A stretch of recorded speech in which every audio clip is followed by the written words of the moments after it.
Samuel की जयंती पर आयोजित हुआ विश्व होम्योपैथी दिवस कार्यक्रम। होम्योपैथी के जनक सैमुअल हैनीमन की जयंती को विश्व होम्योपैथी दिवस के रूप में मनाया गया।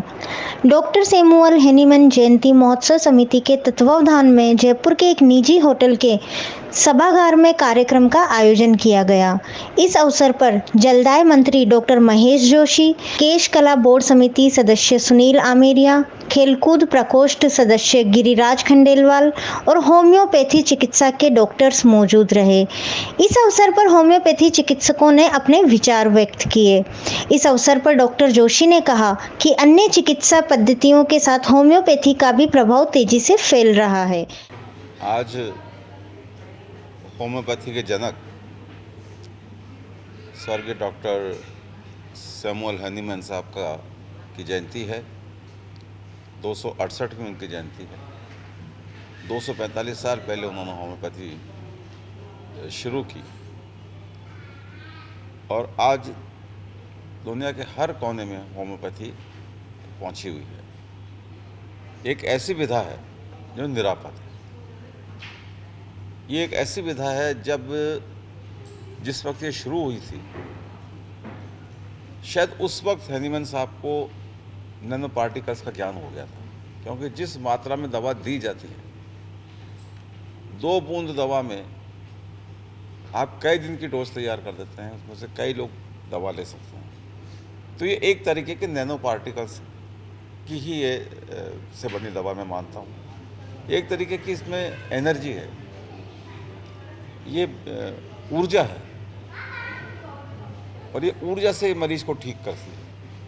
और ये इस पैथी की ये सबसे बड़ी विशेषता है कि किसी जब इलाज इसमें होता है तो किसी एक बीमारी का इलाज नहीं होता, बीमारी के कारण को खोजा जाता है।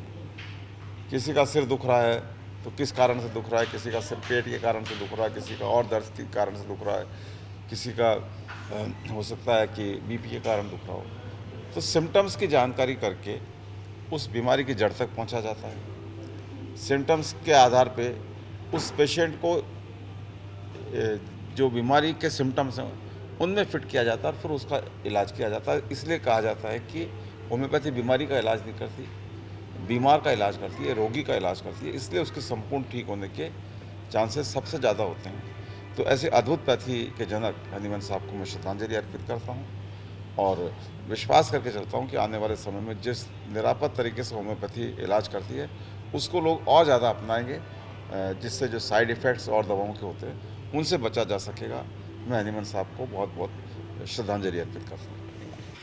मैं ये कहना चाहता हूँ कि होम्योपैथिक दवाई का जो काम, दवाई का भी स्पेशली जो दवाई का काम होता है वो बड़ी उसका होता है, मानवता का काम होता है। तो इसमें अपने को कम से कम रुपए में काम करना चाहिए। तो जो होम्योपैथिक बहुत सस्ती पैथी है और इसका, और हमारे पिताजी जो डॉक्टर शिव प्रताप जी खत्री थे, उनका भी मानना यही था कि भाई कम से कम पैसों में मरीज़ का इलाज होना चाहिए। बात जो राजस्थान में हुई वो एक छोटे से गाँव देशनों की देन है, जो कि राजस्थान में मेरे पिताजी ने स्वर्गीय डॉक्टर शिव प्रताप जी खत्री ने फाइनेंस करके और चालू किया। आज होम्योपैथी के जन्मदाता महात्मा हैनीमैन की 268वीं जयंती पर हम लोगों ने यह पहली बार हैनीमैन महोत्सव समिति गठित की है और हम हर साल आगे से आगे बढ़ते हुए इस कार्य को करना चाहते हैं। ये बिना किसी राजनीतिक कार्य की कार्य है और सेवा और परमार्थ के हिसाब से ही सिर्फ हमने ये कार्य चालू किया है। हमारी मंत्री से किसी प्रकार की कोई डिमांड नहीं है। होम्योपैथिक अपने बलबूते पर चलती है और चलेगी और लोक हितार्थ कार्य करने के लिए महात्मा हैनीमैन ने ये जो विकास कार्य किया, आविष्कार किया, इसके लिए आज इनको पूरी दुनिया याद करती है और करोड़ों लोग आज होम्योपैथिक से सुरक्षित रहते हैं। कोरोना जैसे काल में भी होम्योपैथिक ने अपने चमत्कार दिखाए हैं और प्रिवेंटिव के रूप में सुरक्षात्मक तरीके से होम्योपैथिक ने अपना नाम किया है और इसी तरह आगे कार्य होता रहेगा।